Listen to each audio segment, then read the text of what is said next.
सचिन। सचिन तुम्हारे भाई, तुम्हारे पिताजी, भाई कहते होंगे भाई, पिताजी कहते होंगे बेटा, चाचा काका कहते होंगे भतीजा, मित्र कहते होंगे मित्र, अध्यापक कहते हो शिष्य।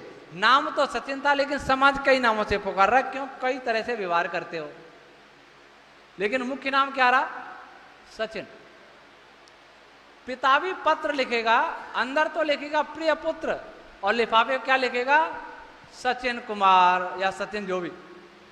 बाहर लिख दिया प्रिय पुत्र तो जाके पहुंचेंगे नहीं, है ना?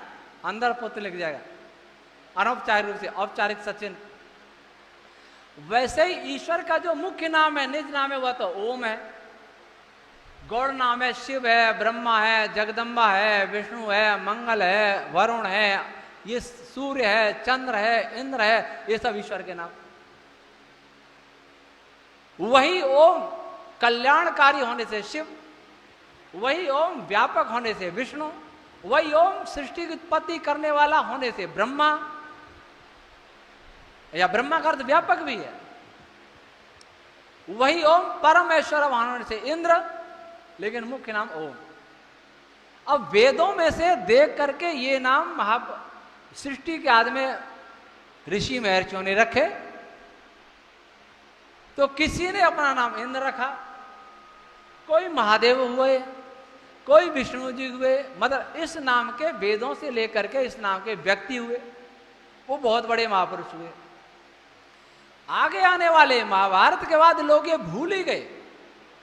उन्होंने क्या सोचा कि जो सृष्टि बनाने वाला उसको तो, ओम को तो छोड़ दिया, और जो महापुरुष थे उनको ही परमात्मा मान करके उनके चित्रों की पूजा करनी शुरू कर दी। और उसमें भी चित्र भी ऐसे बनाए, 8 हाथ बनाए, किसी के 4 मुंह बनाए, किसी ने, वो सब जानते हो, बताने की जरूरत नहीं। यहां से एक ईश्वर की पूजा छोड़ करके अनेक ईश्वर बन गए। ईश्वर तो नहीं, पर क्या क्या बन गए। हमारे हिंदू समाज ने सारी नवरात्राओं में सब पंडालों में घुमाइए, मुझे एक आदमी दिखा दीजिए जो ईश्वर का नाम ले रहा हो। ईश्वर को छोड़ करके सबका नाम लिया जा रहा है, ईश्वर को छोड़कर। तो ये जो चल रहा है,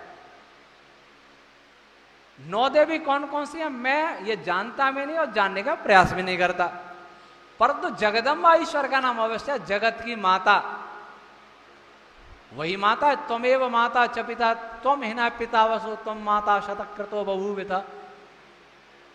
तो उनमें से नाम लेकर के एक महापुरुष हुए, महादेव जी वास्तव में हुए, उमा भगवती उमा जी हुई, लेकिन उन उमा जी को यह रूप दे करके सब गड़बड़ कर दिया। और महादेव जी को जानना है तो महाभारत पढ़ो, महादेव जी के उपदेशों को पढ़ो। शिव मंत्र में किसी भी से पूछो, शिव जी का उपदेश सुना दो, कोई नहीं जानता, कहानी बहुत जानते।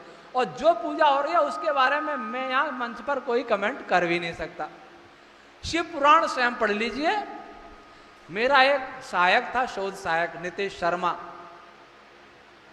वहां मेरे साथ काम किया, कमरे में रहता था, हनुमान जी की रोज पूजा करता था, हमने कुछ नहीं कहा।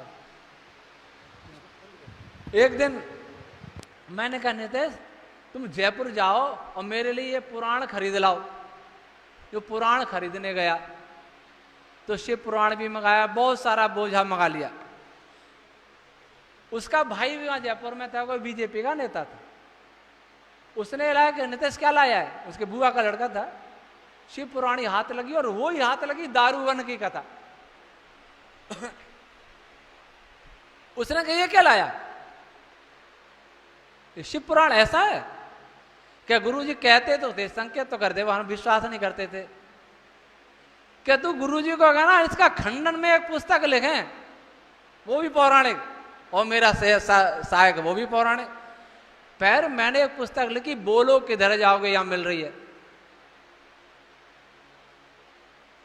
तो इस पर हम कमेंट न करें वही ठीक है। हर आदमी अपनी बुद्धि से सोच ले। विषय क्या हो गया है आज का, मान्यता क्या है कि धर्म में बुद्धि नहीं चलती। और भगवान मनु क्या कहते हैं, यस तर्केण अनुसंधत्ते स धर्म वेदनेतर, जो तर्क पूर्वक अनुसंधान करता है वही धर्म के तत्व को जानता है, नेतरा न इतरा, दूसरा नहीं जान सकता। इसलिए सब्जी खरीदने जाते हैं, कई भाव करते हैं, मटकी खरीदते हैं ऐसे बजा के देते, फूटी तो नहीं है, लेकिन धर्म के नाम पर आपको कुछ भी पिला दिया तुरंत स्वीकार कर लेते हो। तर्क कर दिया, कहेंगे कलयुग आ गया है। तो इसलिए स्वयं इस पर विचार करना। मैं इन बातों को मजबूरी में बोलो किधर जाओ में लिखना पड़ा, और वो भी मैंने पढ़ा नहीं, लिख के दिया नहीं, यहाँ से पुराण में यहाँ से यहाँ टाइप कर देना, मुझे लिख भी नहीं सकता ऐसी बातें। जो भी प्रसंग आया ये किताब उठा के दे, इसमें टाइप करना। टाइप करने वाले को भी शर्म आती है, पढ़ने वाले को भी शर्म आती है। ये दुर्दशा हुई है वैदिक धर्म की, जिसको कहते हैं हिंदू धर्म।